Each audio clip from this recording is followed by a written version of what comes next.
Plateau spécial santé digitale avec Amélie Litrowski, fondatrice du premier réseau social Doc2Me, lancé en février 2017, et Thibault Lantier, cofondateur de la plateforme de prise de rendez-vous médicaux mondocteur.fr. Alors Amélie, comment vous êtes venue l'idée de Doc2Me ? Tout simplement suite à une expérience personnelle. Ah, et ouais, généralement c'est souvent comme ça. Un jour, mon médecin n'était pas disponible, donc j'ai eu besoin d'avoir recours à un professionnel de santé. J'ai donc cherché sur internet un professionnel proche de chez moi et qui pouvait me recevoir. Par chance, il avait des commentaires d'internautes dithyrambiques, mais que je ne connaissais pas. D'accord, ok, c'est genre sur Yelp, ce genre de choses, ce groupe, tout ça ? Non, c'était sur son site internet. D'accord, justement. ok. Et du coup, je me suis dit, bon, il a l'air bien, il peut me recevoir, allons-y. Et c'était le cas ? Pas du tout. Ah mince ! Expérience catastrophique. Ça m'est arrivé aussi la même chose, là, en descendant, j'ai des bons commentaires et tout, et je suis allée, et il m'a tué ma langue. Et donc là, du coup, tout de suite, il est venu l'idée. Et du coup, non, en fait, ce que je me suis dit, la valeur, elle n'est pas dans le commentaire de gens qu'on ne connaît pas, mais plutôt dans la personne qui recommande. C'est vrai. Puisque avec ses amis, on partage des valeurs communes, on a des critères de jugement en commun, donc s'il est bien pour mon ami ou si mon ami va le consulter, c'est que de facto, il sera bien pour moi. C'est clair. Et vous, Thibault Lantier, quelle expérience vous a conduit à créer mondocteur.fr il y a 5 ans avec vos associés ? Moi, je pense que c'est une expérience, enfin, c'est sûr, c'est une expérience qu'on a tous eue. Ouais. C'est de se dire, juste aujourd'hui, prendre rendez-vous avec mon médecin, ou même déjà juste lui parler, c'est honnêtement la tannée. C'est clair. Il faut prévoir quelques minutes téléphoniques. C'est ça. Et de l'autre côté, en fait, moi, après, ce qu'on voit, moi, c'est qu'on travaille beaucoup avec les médecins, nous. Et c'est que j'avais pas mal de familles dans les médecins, et je voyais la façon dont ils travaillaient. Et moi, étant du digital, habitué un peu aux nouvelles techno, je regardais ça un peu de loin en disant, mais comment vous pouvez encore finalement perdre autant de temps voilà. Et donc l'idée, c'était de se dire, ok, on va proposer aux médecins et aux patients une expérience qui permet d'être juste de faire, de parler avec son médecin, d'interagir avec son médecin. On peut parler aussi avec le médecin. De façon plus simple. D'accord. Et on peut échanger avec le médecin du coup aussi ? Alors aujourd'hui, on peut prendre rendez-vous, le médecin inverse, on peut en amont de la consultation échanger des données. D'accord, des données. Pas parler directement. Ouais. Mais clairement, l'idée, c'est, entre guillemets, de simplifier toute la communication et l'interaction avec son médecin. Petite démo, on va commencer par Doc2Me. Comment ça fonctionne alors ? On s'inscrit sur la plateforme ? Alors, tout simplement, effectivement, on arrive donc sur la plateforme. Alors aujourd'hui, c'est une web app, donc on peut tout à fait la voir sur son mobile, en raccourci. Avoir l'icône. La première entrée, généralement, c'est effectivement quand on recherche un professionnel de santé. Il faut s'inscrire d'abord, c'est ça ? Pas obligatoirement. On peut faire une recherche. Néanmoins, pour savoir quels sont nos amis qui recommandent le médecin, effectivement, il va falloir être inscrit. Donc, du coup, ça vous géolocalise. Vous cherchez par profession. D'accord. Donc, il y a un peu plus de 60 professions référencées. Vous allez accéder sur les résultats de recherche. Et du coup, vous allez avoir une carte sur laquelle vont être des pictogrammes de couleurs différentes. Et en fonction, les pictogrammes seront en fonction de votre niveau de relation avec la personne qui recommande. On distingue 3 niveaux. En fait, on recherche là nos amis, enfin, si je comprends bien, c'est ça. Vous recherchez un médecin d'abord. D'accord. Et les résultats sont affichés. Vous aurez la liste des médecins qui seront classés par niveau de relation que vous avez avec la personne dans un rayon proche. Mais comment ils le savent si on n'a rentré aucune donnée ? Non, là vous êtes connecté. C'est ça, si on est inscrit. Ok, d'accord. Tout à fait. Bien. Et c'est via Facebook, tout ça, ce genre de choses ? Alors, il y a 2 choses. Soit vous vous connectez via Facebook Connect, effectivement, pour vous connecter à un réseau. Soit vous vous connectez par email et vous créez votre propre réseau en invitant vos amis. D'accord, ok. Donc du coup, les pictogrammes sont de couleurs différentes. Donc le rose foncé, ce sont mes amis. Le rose pâle, ce sont les amis de mes amis. Et les bleus, ce sont les membres de la communauté. D'accord. Donc ensuite, imaginons que je veux voir la fiche détaillée de ce médecin-là. Je vois qu'il est recommandé par 2 personnes, dont 2 de mes amis. Et là, je vais avoir tous les détails. Et notamment, on a rajouté des index de pertinence, parce que c'est bien beau de savoir que vos amis recommandent tel médecin, mais s'il ne correspond pas à vos critères, ça ne vous aidera pas à les Par exemple, consulter. quels critères? Femme, homme, ce genre de choses? Alors, il y a tous les éléments, effectivement, prendre la carte vitale, pas la carte vitale, conventionné, pas conventionné, homme, femme, avec rendez-vous, sans rendez-vous ou à domicile. D'accord. Et après, au-delà de ça, on va un peu plus loin. Justement, il y a des éléments tels que la disponibilité pour savoir dans quel délai on peut obtenir un rendez-vous, la ponctualité, les spécialités. C'est pas mal comme idée, qu'est-ce que vous en pensez, Thibaut? Je trouve ça top. Ouais. Vous utiliseriez ça? Bah ouais, pourquoi pas. Ou ajouteriez cette fonction dans votre plateforme? J'ai pas encore utilisé. Mais c'est le genre de choses qui pourraient vous intéresser en tout cas. Bien sûr. La recommandation d'entourage, etc. Moi, j'ai jamais pensé à demander. Il y a beaucoup de gens comme ça qui pensent finalement, ou bien c'est vous qui les incitez à dire vous pouvez demander aussi à vos amis, parce que moi, j'ai jamais pensé à demander à mes amis. Alors aujourd'hui, il y a 46% des Français qui choisissent leur médecin par recommandation. D'accord. Pour qui c'est très important. On se place dans une situation de confiance. C'est beaucoup plus facile et on appréhende la consultation d'une manière beaucoup plus sereine, entre guillemets, quand on demande à ses amis, parce qu'on sait qu'on va vivre une bonne expérience. D'accord. Et vous, Thibaut, comment fonctionne la plateforme? Une petite démo? Côté patient, c'est une plateforme, c'est un portail qui permet de effectivement trouver son médecin. Donc on peut rechercher directement le nom de son médecin ou autour de chez nous, savoir donc retrouver les médecins, voir les médecins et s'informer sur les médecins qui sont autour de chez nous. Et puis voir directement leur disponibilité et prendre rendez-vous avec son médecin. Il faut s'inscrire pour commencer à voir tout ça ou on peut commencer à chercher directement? Non, c'est accessible directement, gratuitement pour tous les patients. Jamais besoin de s'inscrire? Jamais besoin de s'inscrire, hormis si le seul moment où il y a besoin de s'inscrire, c'est au moment où vous prenez rendez-vous, et c'est pas tellement pour s'inscrire, c'est pour donner les coordonnées, vos coordonnées au médecin.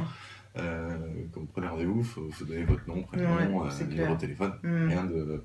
Tout ce que vous donnez par téléphone, sinon, il faut pouvoir le donner pour que le médecin puisse le faire. Vous voyez et puis, au-delà de ça, au-delà même de prendre rendez-vous, ça permet de gérer ses médecins. C'est-à-dire que chaque patient, chaque utilisateur va avoir accès à son réseau, va retrouver ses médecins, va pouvoir reprendre rendez-vous, pouvoir reprendre rendez-vous avec eux, va pouvoir également suivre.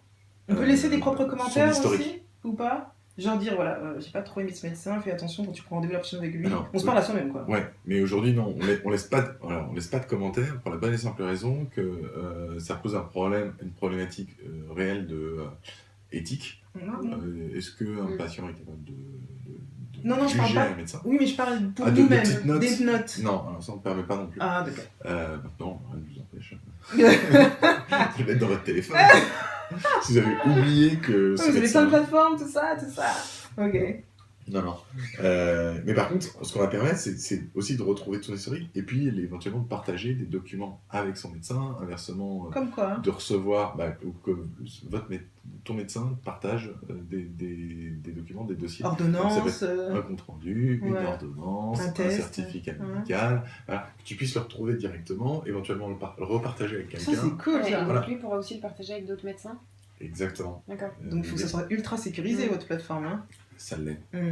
Ça l'est, bien sûr. Ça fait partie, ça, depuis le début. Depuis la création. Nous, notre ADN, c'est justement gérer cette confidentialité des données, cette sécurité. On est hébergé, agréé de données de santé, ce qui est un agrément hyper défini pour juger la... Et donc nous, on peut avoir accès à ces données, ça veut dire que si on fait une échographie ou une radio, le médecin poste là-dessus les données, les résultats. Nous, on peut avoir accès? Bien sûr, c'est même les analyses. En fait, s'il le poste, s'il le partage, c'est pour le partager avec toi. D'accord. C'est cool, ça n'a plus besoin d'aller dans les analyses de trucs. Exactement. L'idée, c'est de simplifier et de stocker. C'est-à-dire que le constat de base, c'est de se dire, c'est hallucinant qu'on ait des super services pour réserver un taxi, pour réserver ses billets de train éventuellement. C'est génial, mais il y a quand même quelque chose de limite de plus important qui est la santé, et sur lequel on n'arrivait pas à suivre l'historique. On était encore avec son vieux carnet de santé papier qu'on a eu quand on était petit.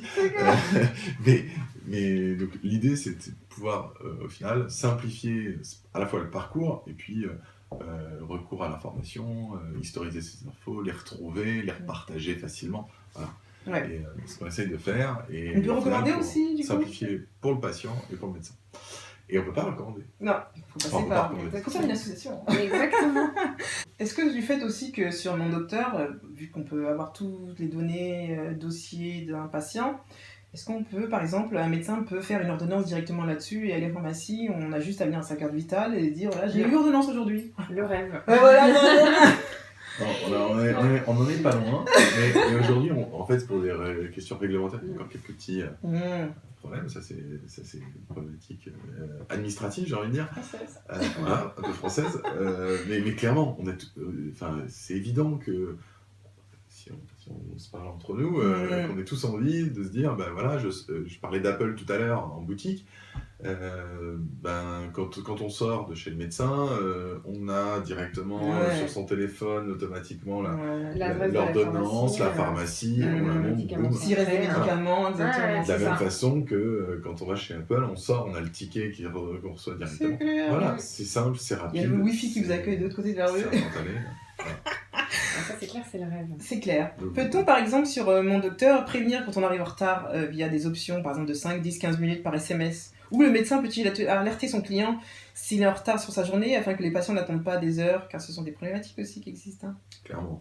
Et effectivement... Et qui détériorent aussi la relation patient-médecin. Typiquement, ça, c'est un des services qu'on a imaginé avec les médecins, avec nos clients. On n'y est pas... Enfin, historiquement, quand on a lancé le service, il y a 3 ans, on n'avait pas ce genre de fonctionnalité. Ouais.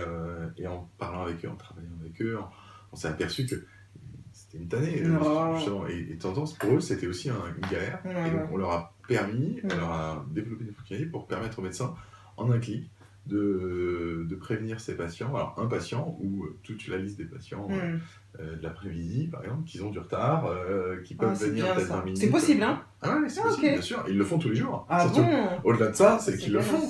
C'est génial. Et donc, le médecin, lui, ça lui prend pas de temps. Au contraire, ça lui en fait gagner. Et deux, pour les patients, l'expérience est quand même tellement cool. Quand votre médecin il est sur Mon Docteur, maintenant vous le kiffez. Tout de suite, je me suis dit, je vais m'inscrire dessus parce que combien de fois on arrive chez un médecin, ils sont jamais à l'heure. Et puis, quand vous arrivez en retard, ils font des remarques. Donc je trouve ça que c'est un truc qui aide pas la relation patient-médecin du coup, en dehors du fait qu'ils ne vous regardent pas et qu'ils vous parlent des ordonnances déjà. Vous n'arrivez pas où vous trouvez ça me non plus. J'ai des... Mais passez par Docteur. C'est clair, c'est ce que je me dis aussi. C'est clair, donc ça c'est possible. Mais nous, est-ce qu'on peut prévenir aussi du coup le médecin? Alors dans l'autre sens aujourd'hui, non. On fait côté médecin versus patient, parce que de toute façon le médecin aujourd'hui, faut se mettre aussi à leur place, hein. Ils sont hyper débordés. Surtout dans des grandes villes. Les patients, ils enchaînent les patients, ils sont pleins. Donc, je disais, quand on est en retard, bah oui, mais quand tu es en retard, il faut se rendre compte, c'est que le médecin, il a des créneaux de 20 minutes. Ouais, mais lui aussi, il est en retard, hein. Alors, ça va arriver. Mais moi, j'attends minimum 20 à 30 minutes. Si pour le coup, il n'est pas en retard et que toi, tu es en retard, il devient en retard pour tous les autres. Exactement. Je pense que c'est un... Il faut se mettre à leur place aussi. Comme et honnêtement, c'est pas simple. Aujourd'hui, il faut un travail incroyable. Et après, il y a aussi un aléa, ce sont les urgences. Parce que les médecins, ils sont toujours capables de prendre quelqu'un entre 2 rendez-vous. Donc, il y a ça aussi. Donc, est-il possible de tenir des recommandations de gens quand on est à l'étranger? Par exemple, c'est la saison des voyages. Là, est-ce qu'on peut voir d'autres pays? Alors, Doc2Me est présent en France et dans les dom-toms. Et effectivement, à terme, là, on est en train de travailler sur notamment une version pour les expats. Ah, ça c'est cool. Dans les grandes villes à l'étranger. Ouais, ça c'est bien ça. Parce que des fois, il peut arriver aussi des cas d'urgence. On a besoin d'avoir un bon médecin aussi. Et sur Mon Docteur, il y a des accès de médecins? Pour l'instant, on est présent qu'en France. D'accord. Et on se concentre, parce qu'il y a énormément de choses à faire déjà en France. Par contre, on est présent dans 30 villes. Enfin, on est présent à peu près partout en France. On a des bureaux dans 30 villes. Et on est présent dans 800 villes en France. Juste une petite question, les médecins vous accueillent bien? Parce qu'en général, ils regardent les jeunes un peu avec un œil comme ça. Et vous, avec votre technologie, ils vous accueillent bien, ça va? Bah ouais, aujourd'hui, on a poussé les portes pendant longtemps. Aujourd'hui, on est bien accueillis. Et je pense que surtout les médecins ont pris conscience qu'on leur apportait une vraie valeur. Donc, ils sont tous ils disent tous il faut que j'adopte, il faut que je passe à la prise de rendez-vous en ligne, il faut que j'adopte, il faut que je me modernise. C'est clair. Et voilà, on est là pour ça, ils le savent, et on est là pour les accompagner surtout. Donc Non, c'est positif. Bon, bah, merci beaucoup Amélie et Thibaut pour le travail que vous faites. Je vais m'inscrire sur votre app. Ça peut améliorer ma relation avec les médecins, du coup. Merci beaucoup.